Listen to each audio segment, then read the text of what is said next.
Netcasts you love. From people you trust. This is Twit.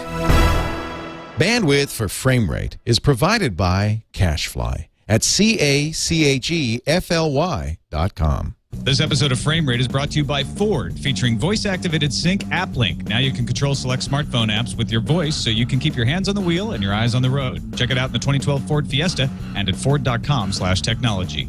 And by Netflix. Watch thousands of TV episodes and movies on your PC, Mac, iPad, iPhone, or TV instantly, all streamed directly to you, saving you time, money, and hassle. For your free 30-day trial, go to netflix.com/twit.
Welcome to Frame Rate episode 49. I'm Tom Merritt.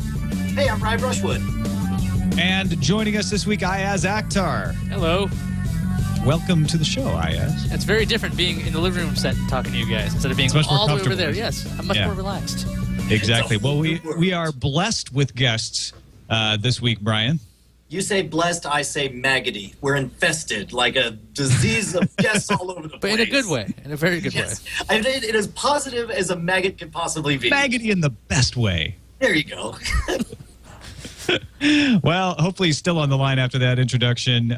Let's get into our big story.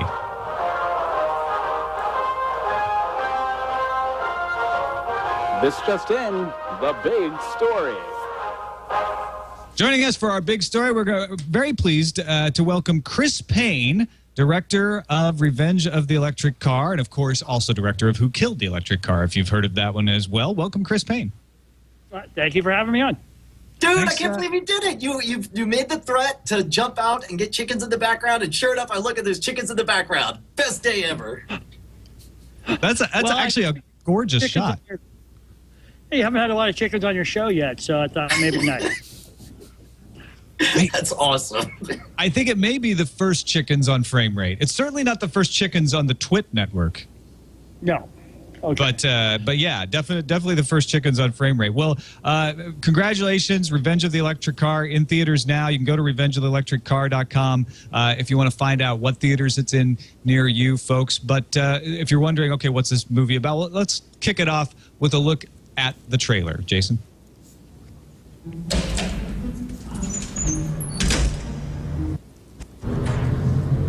This is the most secure location that we can find in the building. You notice we have plenty of security down here.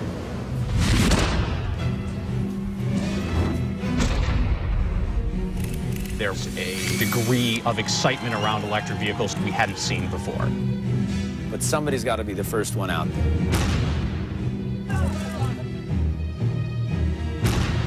We need a lot of people trying a lot of different things, and then we see what emerges.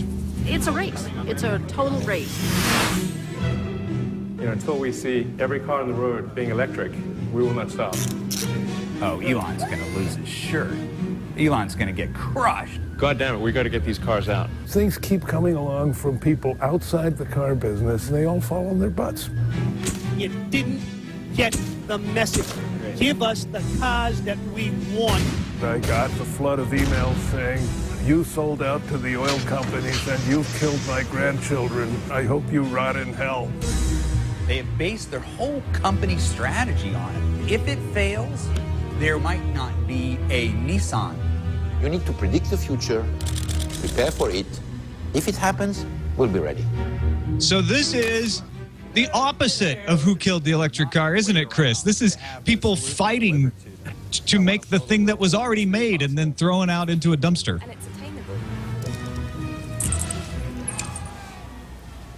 What happened in 5 years, but it's kind of like looking through the looking glass or something with these companies just fighting over themselves to get back into business.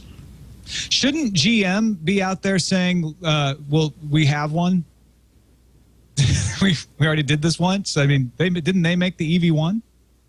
Yeah, you know, GM, they were way out in front with the EV1, and then the guys in the boardroom that were making the money, the truck guys, voted to have that program killed. And it's too bad because $4 a gallon in the U.S., and they all wish they had that electric car to sell people. So I think that really, 2008 really started the big gas price when they go up.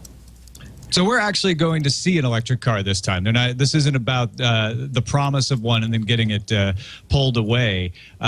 What's the message of revenge of the electric car? Who Killed the Electric Car was sort of saying, hey, I had this car because you had one, and they were pulled away and they worked fine. Why did that happen? Is this sort of the exploration of why we've swung the pendulum back the other way? You know, we decided not to make an issue movie this time, but to do a film about what it takes to like shape the future, what it takes to be a good entrepreneur. Someone out of Silicon Valley, someone out of old guard Detroit that has a change, and a neighbor who converts cars. And there are people that are just doing it. And I figured we got so many problems, let's not rehash the issue and just talk about the momentum. So it's a movie about momentum. How is it different in tone from Who Killed the Electric Car? Because obviously, you know, as you watch the first movie, it's, you know, you get this growing frustration and this building rage, but it seems like the message of this is so much positivity, so much excitement about technology and the future. Well, we were really angry when we made the first film, and I think we had a lot of reasons to be. Not just because our cars got taken away. I mean, big deal on some level, but on a bigger level, like how come you can't have innovation reach the marketplace, especially when it's really important? So we were pissed when we made the movie, and we wanted to like take it apart, what happened, why it happened, and tell the story, because it's kind of a good metaphor for whenever corporations get too involved in the process. This film gave us a chance to look at the flip side of things, and not of that story, but kind of that story 5 years later when everybody's fighting to get back into the market. What was the bigger change? Is it that the technology has gotten so much better to where now it's more cost effective and profitable, or is it that there's the groundswell of market support for it, or is it a case where the public's interest has peaked at this point? Well, there was a lot of public pressure after the electric cars. There were about 5,000 that were destroyed in California, and everybody goes, what the hell are you guys doing? So there was a lot of public pressure, but I think the real motivators were higher gas prices. You know, the electric car, when it came out the first time, gas wasn't very expensive. And when it popped, the only car company that really had an effective, you know, car was a Prius in terms of a mileage car. So everybody wanted to get back into business. And I also think that there's sort of a juggernaut of national security coming in, going, we've got to get off the oil, and the environmental movement saying, how about a cleaner car? And so these things work together with new technology, and here we are. So the way I came across Who Killed the Electric Car, I had heard about it, but it's not the type of movie that I would go to a movie theater to see. But one day I found it on Netflix instant streaming, and that's what I personally love about the Netflix instant streaming process. Number one, they got fantastic documentaries, but since you feel like you're not risking anything, like a trip out to the movie theater or a ticket price, you can invest in a movie that you're not sure you're going to like. And I found it to be highly enjoyable. Do you ever hear about that from people who have cut the cords and not the type to go see this kind of movie in the theater, but they discover it because of a service like Netflix? Well, I mean, that's me. I watch a lot of documentaries on Netflix because they're just right there. I mean, any streaming service, you see them on iTunes. I mean, streaming allows people to like watch things they wouldn't normally watch, and what the mainstream media is not going to put on television. So I'm a huge favor of it, and I was glad that it finally hit Netflix streaming because a lot of people saw it that way. Now, Revenge of the Electric Car is being rolled out, and as I mentioned, you can go to the website and find out where it's coming. But it's not like a big blockbuster release where it hits all the theaters on Friday. Do you feel like the internet is getting to the point that it helps you distribute the movie, or are you still out there working the pavement trying to get distribution the old-fashioned way?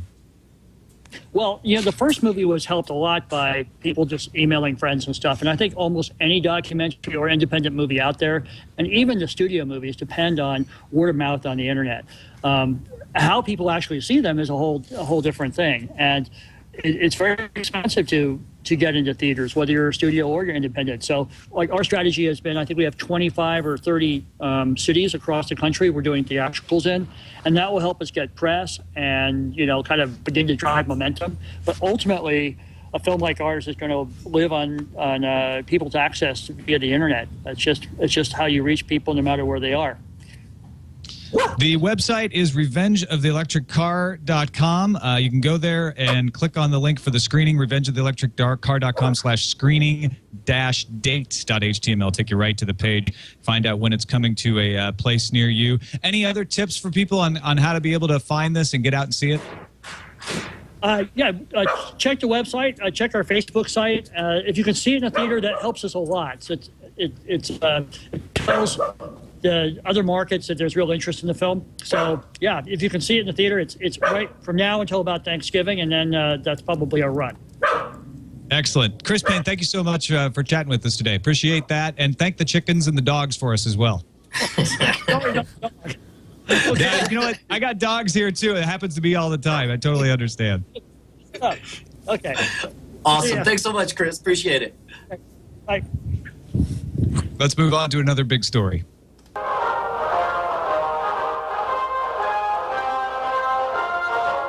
Stop everything. It's another big story. Another big story, Google finally announced their official YouTube video channels. We've been talking about the rumors about this thing for quite a while, but they made it official. They're going Hollywood, and they're going to bring channels from major media partners like IAC, News Corp's Shine Reveille unit, also independent producers, also just some names like Tony Hawk and CSI creator Anthony Zuiker. Is it Zuiker, I think? Sure. A huge list of people that are producing this. Machinima Inc. is on there. Felicia Day is on there. What do you think, Brian? I kind of find this to be a cannon burst. What do you mean by cannon burst? In other words, let me set this up, and I want to get your opinion on this as well. We have been waiting for a long time for the major networks to figure out how to put their stuff online, but they don't want to because they're afraid it's going to eat into their video. And I've been saying if they wait too long, somebody's just going to start making stuff, high quality stuff, network quality stuff, and giving it directly to us. Netflix has been the first to pursue that with House of Cards and a few other commissions, but YouTube is going all out saying we're launching channels from high quality people, we're funding them, we're giving them money, and we're going to sell the ads and bring it direct to you. YouTube's being a network here. Well, I mean, yes, this is obviously a huge change, not entirely unexpected, especially like, didn't they buy Next New Networks a while ago to fold them in for essentially this? It's very tough to get excited about because these are names that I don't recognize, and I do see that they all have pedigrees that are associated with popular properties, but it's one of those things. It's like I don't know what to cheer for at this moment. Although I do know that 2 years from now, this will have obviously been a major turning point, and some good quality is going to come of it. But at this moment, it's like announcing that Christmas is coming in a year or two, and you're really going to like the presents you're going to get. But we've signed Santa. I'm a big fan of this idea, even though it's been a long time coming. We've heard this, like, I don't know, for how many weeks or months now. But the concept is if you want to, cut the cord, you need content at the end of the day. And to have things like Hulu out there, and they're always like, oh, you'll get the video 8 days later. Like, this would be a kind of a nice thing from Google. When you get your Google TV, they have guaranteed content at least, because that was another issue they kept having, because you keep buying these boxes, and you don't have any content on there. So to have to be dependent on either Amazon or Hulu or Netflix, I mean, to try to sell your own box, like Google TV, this is going to be a lot more attractive, not only on the Sony products, too. They will have their own content end to end. So, like, I'm sure, I think Google's throwing, what, $100 million at these people? So we're going to get some quality content, I'm hoping. And at least it'll be available online instead of seeing the same ridiculous, oh, it's not going to work on a tablet. Oh, that's not going to work as an app. It's not going to work on your box. Like, it's going to work if Google works on it. Yeah, and also what's interesting is when I first read this, when it said announcing video channels, I thought it meant in terms of live streaming, more TV, whatever's on happens to be on. But of course, I guess that's not what it is at all. And I wonder if, especially if they're popular, if they're going to actually premiere kind of the way here at Twit, you watch live and you tune in and you feel that sense of community when everybody's watching the same stream at the same time. I wonder if they'll do that as they release any of this content.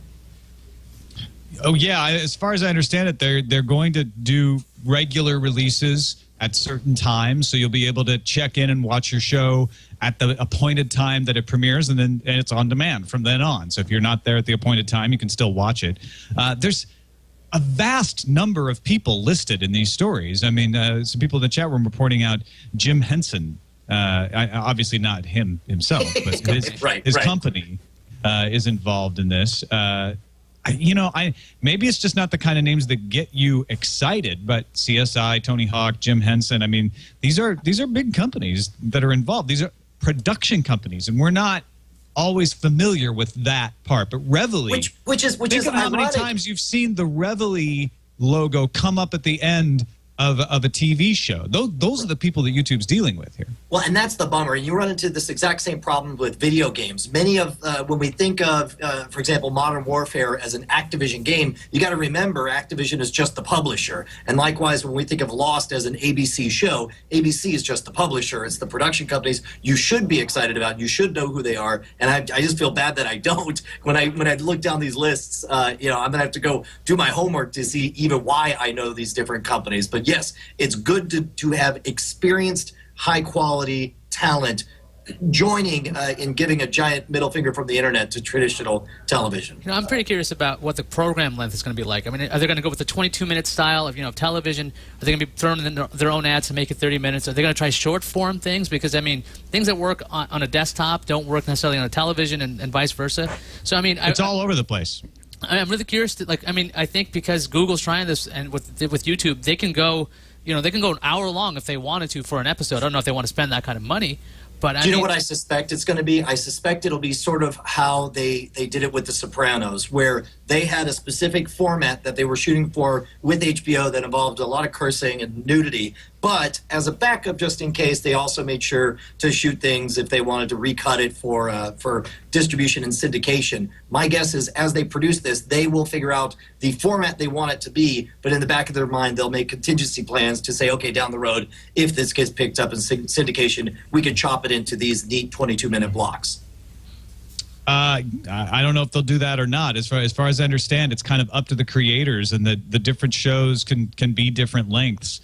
I know Revision 3 is tied in with YouTube on this. Wall Street Journal is doing this. The Onion is doing this. I mean, I think this is one. There's already analysts saying this is no immediate threat, and you're right. It's not an immediate threat, but it is the kind of thing we need to see start happening. So this is the very beginning. And we're not going to be seeing these channels start until next year. They're really not going to take off, and they may not get their first hit for a year or two if it works. But I'm excited that this is happening at all. Yes. And I'm excited both for YouTube and for Netflix. And I think, you know what? If Hulu doesn't end up getting sold, which it doesn't look like it's going to now, they're going to hold on to it, at least for the time being.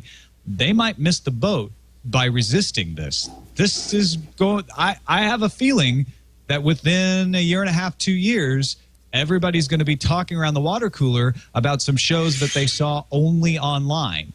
And that's when you'll know that this is shifting. I think that there's been a major public understanding shift in the last 3 years, whereas when you say watch it on my computer, people instantly thought either of piracy, of bootlegs, or they thought of, jokey cat videos. But I think that people are getting now that they can watch, thanks to the work that, ironically, Hulu's done, as far as people no longer have that perception that the computer is a lesser device to consume your media on. Let's move on to yet another big story.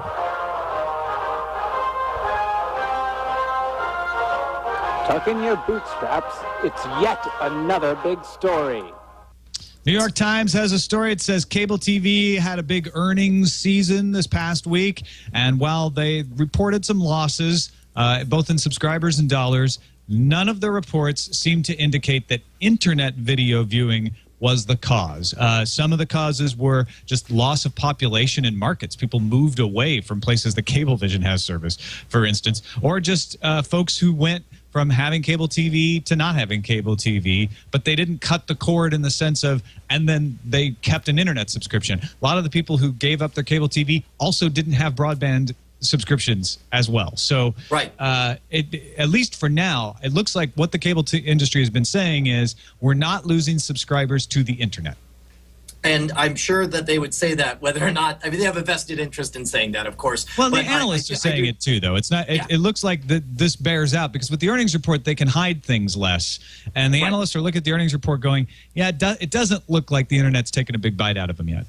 Right. Most of the losses were analog-only cable. And, of course, those are people who are on the cheapest cable package. And when it comes to the end of the day, they got to decide, what they're going to keep and what they're not going to keep. But even then, I got to think that the massive amount of other opportunities for entertainment availability had to be a part of giving up the analog cable at the low end because, during the Great Depression, people would give up their refrigerators before they would give up their radios. So it's if truly that was their only form of entertainment, I gotta think many of them wouldn't give it up unless they had other opportunities. Ayaz, what do you think? We also have the story along with it that internet video consumption is at an all-time high. So how do we explain this? A Global Internet Phenomena report for fall 2011 says that internet video consumption rivals basic cable. So I was thinking about this. I'm like, okay, to the cable companies, does it really matter why they're losing subscribers? I mean, if they're losing it to internet or they're losing it to books, it doesn't really matter. To them, they're not going to have a service to sell after a while. The thing they're selling you is what? Content? So if the content is of lousy quality, then people will just cut cable. That's one of the reasons I got rid of it, because I realized I was watching like 5 or 6 channels maybe, and I was getting like 100. And there's really no reason to have that because cable's gotten so niche in their actual programming, because that's the nature of cable now, that it's really easy to see it now as a luxury, because a long time ago it used to be, okay, you get cable and you can get some really steady signal. Because remember back in the old days with analog TV? Yeah. And you're like, well, if I get cable, I'll get a steady signal. I can actually watch the show instead of seeing static and snow. With the digital transition, I'm sure that's confused a whole bunch of other people, and the analog cable still existing. I'm sure that there's lots of reasons why they're losing subscribers, but I'm thinking that the internet being a video source, or it doesn't really matter why they're losing it. They have to figure out what can they do to be compelling for people to continue to pay money to watch a whole bunch of crappy programming. Yeah. Jerks. I got nothing. Well spoken, Ayaz. Well, Stephen in the chat room says what he's never understood is cable providers make money from ISP services, but they have to pay content providers to provide their channels. So why wouldn't they just want to go all ISP? And the fact is they actually make more money off the cable because they can charge you and sell ads. Cable companies can't sell ads on the internet unless they create their own website. That's probably why we see cable companies becoming ISPs so much, and why they are so interested in net neutrality, and they want to see if they can get their content through there.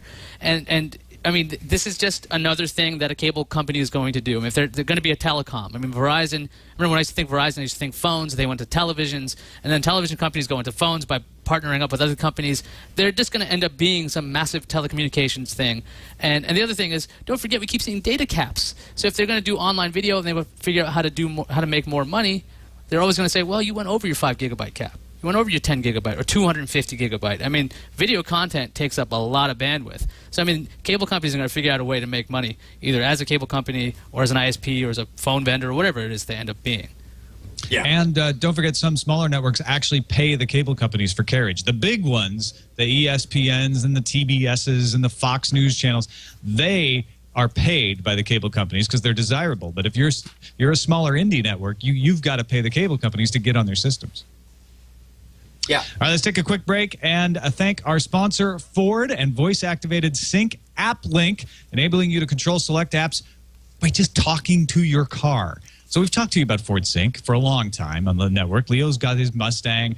He's talking about how he talks to his car, and his car does all the stuff like, play his iPod off of his iPhone and all that stuff. But with AppLink, you can do a lot more. You get voice control of things like Pandora. There's an app called OpenBeak that can read your Twitter feed to you and read your @replies. And it's the same sort of thing. You're playing Pandora and you say, hey, play that classic rock station, or thumbs up. If you're liking a song, you can actually interact with the app safely while keeping your hands on the wheel and your eyes on the road, just by voice, just by talking to it.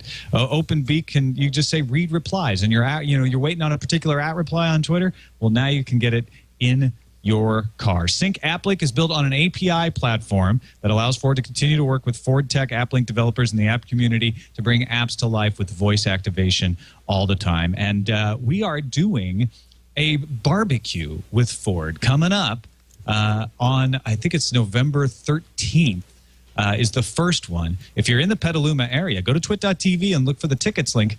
You can actually come by. You can watch This Week in Tech Tape. You can eat some tasty barbecue, maybe look at some Ford cars. It's going to be a lot of fun. So we thank Ford for that barbecue. Look for voice-activated Sync App Link available in the 2012 Ford Fiesta. Learn more about other technologies Ford is bringing to vehicles at ford.com/technology. And we thank them for their support of Frame Rate. Let's move on to Film Found.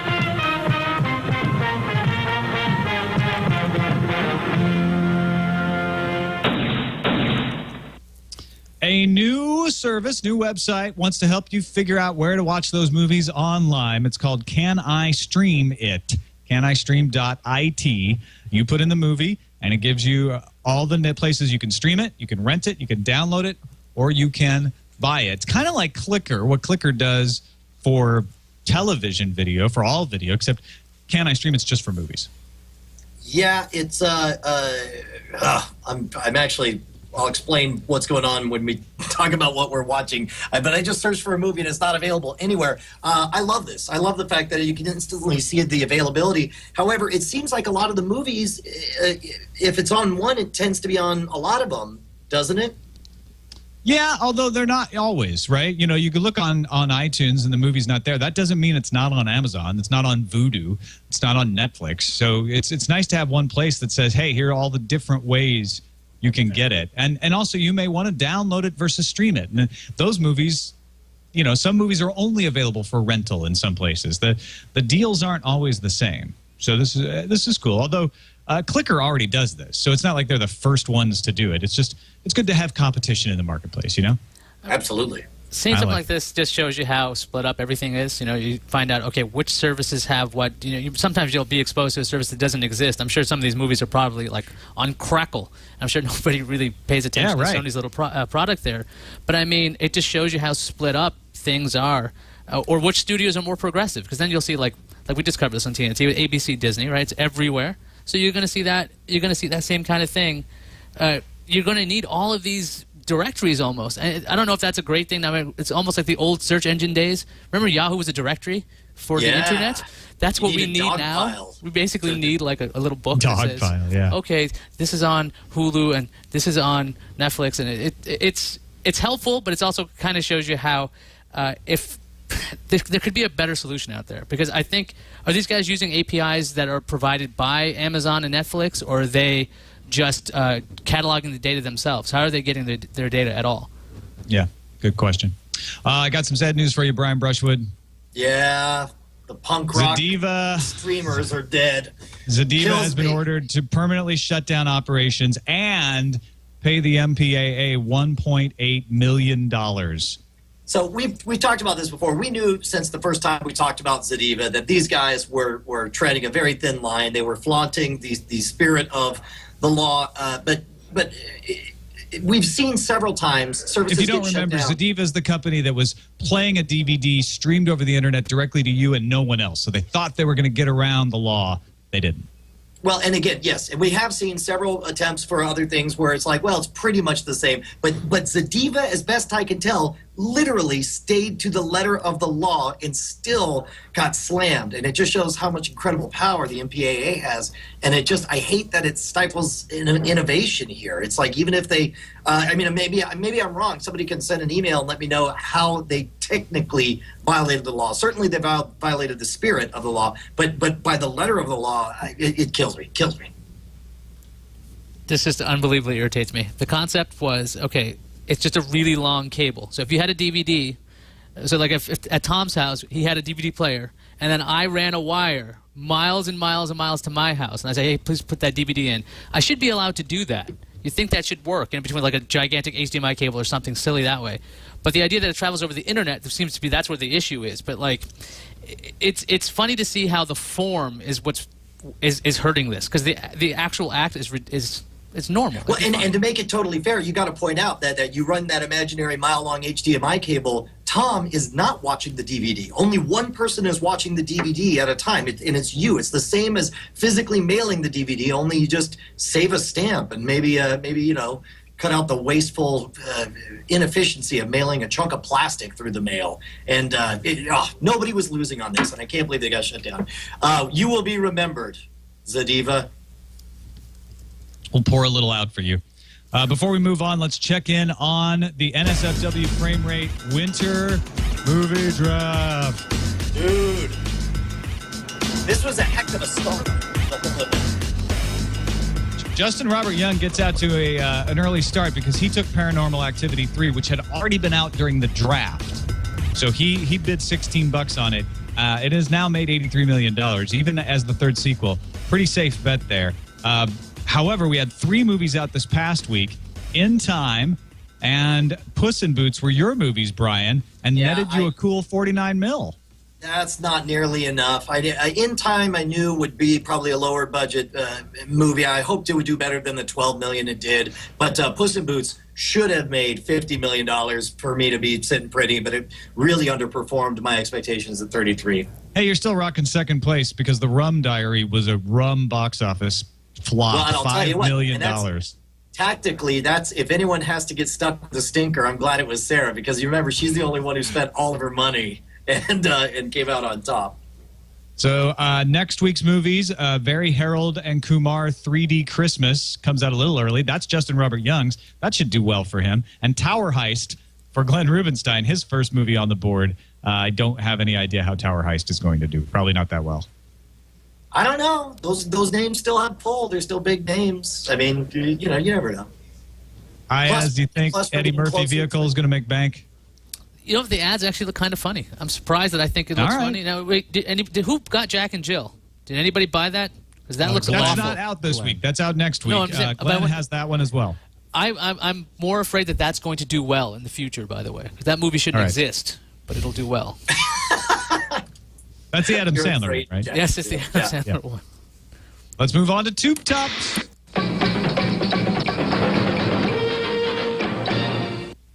Disney, ABC, I sort of mentioned this earlier, signed a streaming deal with both Amazon and Netflix. So splitting the baby, sharing the wealth, however you want to, whatever metaphor you want to throw in there. Splitting the baby, committing infanticide. That's what they're doing. Now, throw this in with CBS and Warner Brothers, who we previously reported had signed a deal with Netflix. Now, CBS, which is the majority owner, or at least the operating owner of the CW, has signed on to Hulu. CBS itself is not on Hulu. You're not going to see any CBS, shows on there. But their second network, the CW, the second broadcast network that they share with Warner Brothers, now on Hulu. Gossip Girl's coming to Hulu. Yeah, and keep in mind also that this preserves a lot of the ABC content that was already on. This agreement is going to keep Lost on instant the streaming. ABC version. Yeah, right. Yeah, exactly. So, good news, man. More people getting on board, and while it may take a while, look, it's going to be ugly as people figure it out. But every time, that's one more knot unfolded to get more people onto the Anytime, Anywhere train. Hey, you're always complaining about how Time Warner doesn't have a good iPad app. Well, I'm complaining. By always complaining, you mean I complained about how it didn't work for me the first 2 weeks. But then, Does it work better now? Once it started working, I'm like, I don't want to watch crap on my iPad. I'm going to watch TV. I'll watch it right over here because, of course, it only works at your house. But it looks like this is coming out for Bright House as well. So, and it says it rebranded Time Warner TV app to the iPad. Are Bright House and Time Warner cable services related to each other? Well, Bright House actually is a rebranded Time Warner experience. I'm not sure what their business relationship is, whether Bright House is an entirely separate network or not. But they basically, Time Warner, it's like an MVNO in cell phones. Gotcha. Virgin is a Sprint brand of service, and it used to be an entirely separate company. Now it's owned by Sprint. Bright House is a different brand of the Time Warner cable experience. Now they've got their own iPad app. So if you're on Bright House, that's good to know. And then Roku has added more games and cleaned up some of the streaming quality on their latest boxes. Now, how do you clean up? I guess you just get a better codec for that?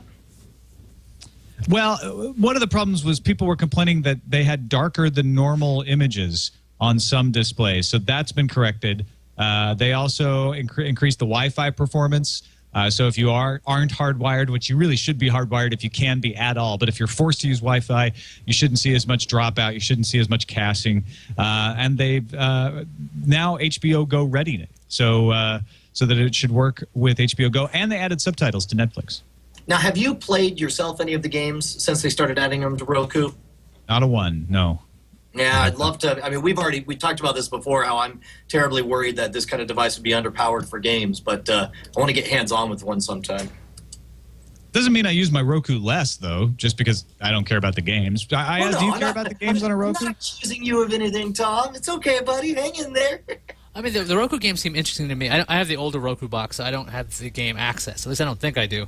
But like, I could see that being a good quick pickup while you want to play a casual game. Don't want to fire up the PS3, which is a power hog, Xbox 360, which is really loud. I have the old one, or the Wii. I don't want to find a disc or do any of that stuff. I kind of like the idea of where they're going with this, but for me, I probably wouldn't use it. Let's move on to what we were watching.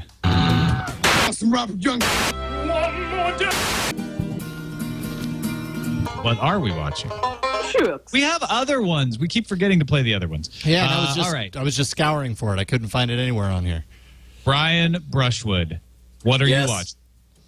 Watching Walking Dead. You know what I realized? I actually paid attention all this week to what I watched, because there's a lot of stuff I end up watching that I just don't even want to mention because it's trash. Whether it's a news channel on, or catching the Daily Show, or not that the Daily Show's trash, but it's just not narrative interesting to talk about. And if it's not The Walking Dead lately, it's kids shows, so I'll spare you all that. But I would love it if we have time to talk a little spoiler zone later on, because I am getting less and less enamored with this whole season of Walking Dead. Well, let's do that. You're watching it as well, right? I'm up to date on Walking Dead, so you cannot spoil it.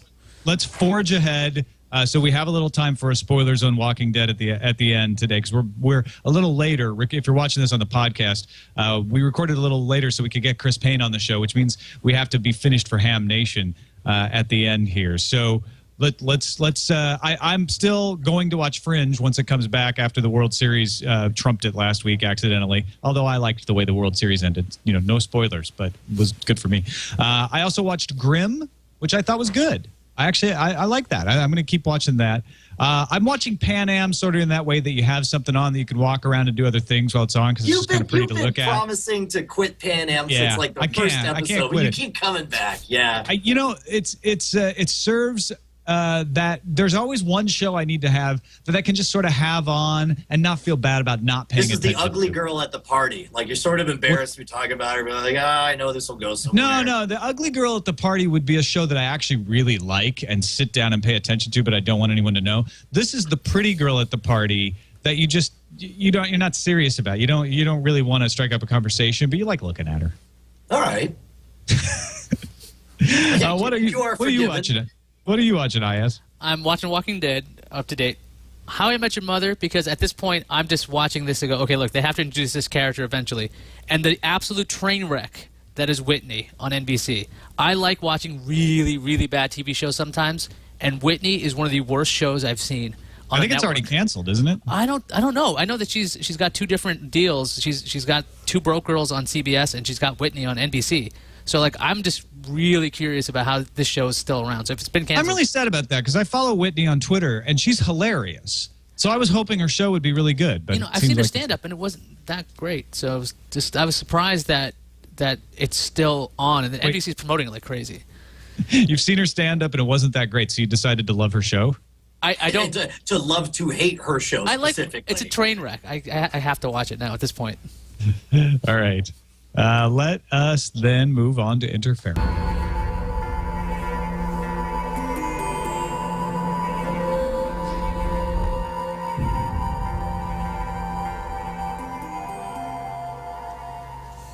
Well, would you looky there? All the guys in the Totally Rad show are making good. This time it's Alex Albrecht. He has got a short on Voltron that is live action out there. Jason, we got that queued up? Yep. Let's take just a little look at Alex Albrecht's The Death of a Hero. Warning. Critical failure in life support systems ending. Warning. Critical failure in life support systems ending. Warning. All right, I get it. It's bad. Warning. Critical failure in life support systems ending. Hello, sir. Damage report. There are 63 damaged systems. 5 critical. It's not called The Death of a Hero, by the way. Would you like me to list them? It's called Voltron The End. Would you like me to list the system? No, that's so... Oh. Crap. You have suffered a number of injuries in the accident. You have one cracked rib and suffered a head injury resulting in loss of consciousness. So this has been out for a couple of weeks. Probably a lot of people have had a chance to see it, but it looks good. It looks really well done. My only gripe about this, and I understand when you launch something, you don't know how popular it's going to be or how it'll be received. So I understand why he called it what it was. But I wish that we had a time machine so I could go back and tell him to release it without the word Voltron in the title, because it would be so much better if you slowly figured it out what the context of the story was by the time you get to the very end. Because the very last scene is of the Red Lion all blown to crap at the end. And there are clues the entire time. You see written small on the heads-up display, Red Lion, number 5, whatever. But it's good on Alex, man. Super talented, all 3 of those guys. Absolutely, and we would have talked about it last week, but we had the winter movie draft last week, so I definitely wanted to mention it this week. Jeff Kanata, looking at you now. Next. Actually, what's funny is I was talking to Jeff recently asking what he's really focused on. And he's like, man, I got to up my game. Everyone else is directing. I got to get a big acting gig. So any minute now. Exactly. And then I can't remember who it was that sent this my way. I think a few people sent it my way. But Jared Brandon is a Kiwi film producer. That means he's from New Zealand. And the All Blacks won the Rugby World Cup a couple weeks back. This one's also a couple weeks old. It's 9 days old. But check this out. He just filmed this on his own. He went to the game outside at the Auckland fan zone, just wanting to document people watching that championship game. Let's play a little bit as well. To get their hands on a trophy that this country hasn't held for 24 years. And the All Blacks, well, this is it. This is it. A World Cup final. So first real opportunity for the All Blacks, deep in the red zone, going to a full line-out option. And the throw is good. Pops it off to Tony Woodcock. There's the first try of the final. What a move. And the ball lost forward, and now the All Blacks have a player down, and it's Aaron Cruden. And well, cometh the hour. Well, cometh the man. Number 4, 5'8" for the All Blacks. Now, I know if you're not into rugby, this probably isn't, going to be hitting you as hard. But the way he tells the story here through the faces of the people, he never uses straight on highlights from the game. He's only showing what was up on the screen that everybody is watching. And you can really follow the emotions of these people without understanding a thing about the game when you watch this. It's good web video to me. Yeah, if you told me that I would be watching a video of other people watching a video and that it could be compelling, I would have a hard time believing it. But it certainly looks like it's got a lot of heart. Let's move on to feedback. Now it's time for feedback with Brian and Tom on Frame Rate. Oh, yeah.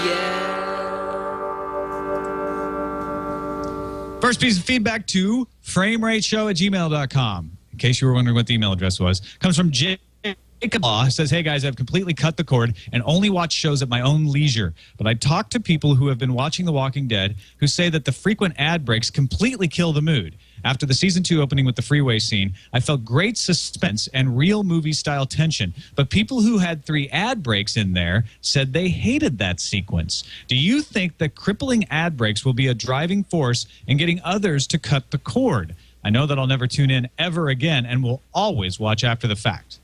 So this is amazing to me that we thought that this was the story that we'd be hearing about TiVo to begin with, when the fact that you can skip all the commercials now means that, you know, commercials are over. But now we're talking about now we're annoyed with having to bother to skip through the commercials, and instead we want a cord cut experience where we don't have to watch anything at all and it's just the narrative. I know that it definitely makes a difference when you watch stuff with the commercials edited out, and when you're able to watch a series back to back to back, because and we talked about this before, but Lost, I love the first season, which I watched offline without commercials and back to back, and then I hated the second season partly because it was terrible, but also because it had commercials and you had to wait week to week. So I'd say yes, I think it makes a very big difference. Ayaz, what do you think? I can see the annoyance, but the thing I wanted to see most when all this cord cutting was happening and TV commercial skipping was that I wanted the style of story to change. I didn't want these like, okay, we know the act break is coming now. I mean, I want if it's going to be interrupted by commercials, when I get the commercial-free version later, it should feel like a cohesive unit versus it being like, oh, we're slowing down. Oh, that's where a commercial was. That's where a commercial started. Like that always kind of drives me a little nuts about today's shows because I'm so used to watching them on Blu-ray that I don't even want it to feel like a TV show anymore. Yeah, I think it makes a big difference watching a show, and I think you're right about Lost. I think Lost suffered from booking up. Now it's as good than when I could watch 3 or 4 in a row because you do get an entirely different dramatic tension. I can see that. Yeah. Let's read the last one, Brian. Yep, here we go. Yeah, this one comes from Arik Hetue, H-E-T-U-E, and he says, so as a longtime Comcast subscriber, I was used to paying about $140 or so for all the services I wanted, digital cable, HDTV, DVR, high-speed internet, sports package, HBO. A few months back, my bill shot up to $180 when I called to find out, and they said about one of the usual deals I could sign up to get the bill back down under $150. All they could offer me was a $3 increase by adding a phone to my package. Well, as a longtime listener to the show and a techie at heart, I had been toying around with the idea of cord cutting for a long time already. This was the final straw. I even called Comcast, threatened to cancel service, hoping to have the retention folks give me some kind of deal. They did not, so then I actually canceled their TV service. Now my Comcast bill is only $60 for their highest tier of internet. What did I do to survive? Number one, bought an over-the-air antenna. It's about a 12 by 18-inch sheet of plastic that's pinned up on the wall behind my TV. I get about 30 channels in crystal clear HD. I'm in the Chicago suburbs. I was about to say, man, how do you get 30 channels?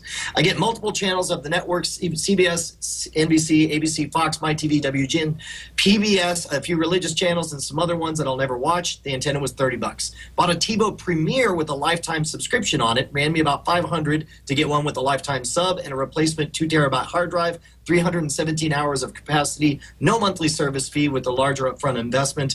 I didn't know, by the way, TiVo was doing the lifetimes again because I got mine with the Generation 1, and then for a while they weren't offering it.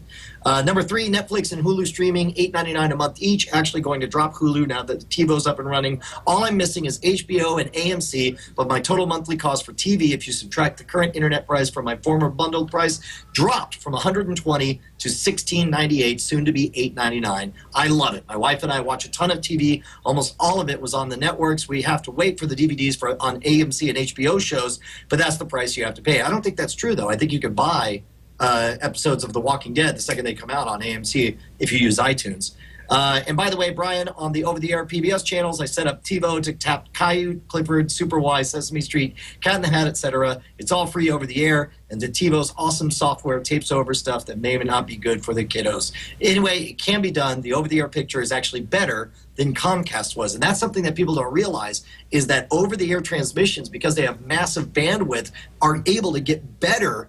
It's the reverse of the reason before. Now there's a reason to not be paying for cable so that you could get the better quality picture that an over-the-air antenna would allow. Yeah, absolutely. You are getting an uncompressed signal, like straight from the pipe. Right. Unfiltered.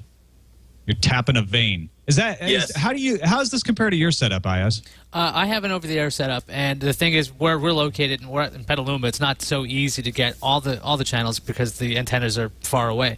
But the uncompressed video that you see on an over-the-air, and then if you take a look at Comcast, that's what we have too. Wow, huge difference. It's like Blu-ray versus the DVD kind of style. It's really different. Wow, that big. All right, that is it for the non-spoilery section of Frame Rate, or at least the less spoilery section. We are now going to move into the spoiler zone.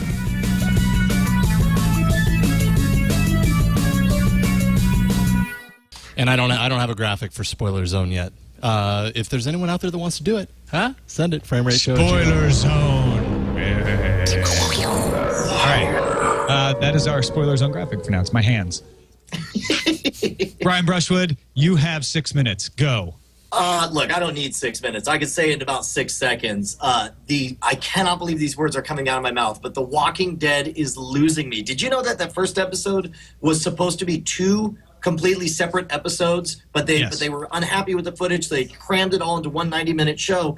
And then, so that means technically we are at the end of the 4th episode of the 2nd season, and nothing has happened. Nothing interesting except for the one character who should be dead is instead turning into a cartoon. He's shaving his head, so you know he's evil now, without any rhyme or reason. And that scene drove me nuts too, because it was totally out of nowhere. It was totally unrelatable. Like, if you're gonna turn him into a bad guy, make me understand his transition. Make me see his agonizing choice, and let me see him take the dark of the 2 paths, and then let me almost understand him, but still be repulsed by him. But don't turn him into a cartoon, and a stupid cartoon who decides he's going to kill someone by shooting him in the leg, when they spend a whole episode showing that apparently everyone's a crackpot or a crack shot and able to shoot right in the head when it comes to a zombie. But if you're going to turn on your friend, you shoot him in the kneecap, and you're like, oh, now let's wrestle in front of zombies.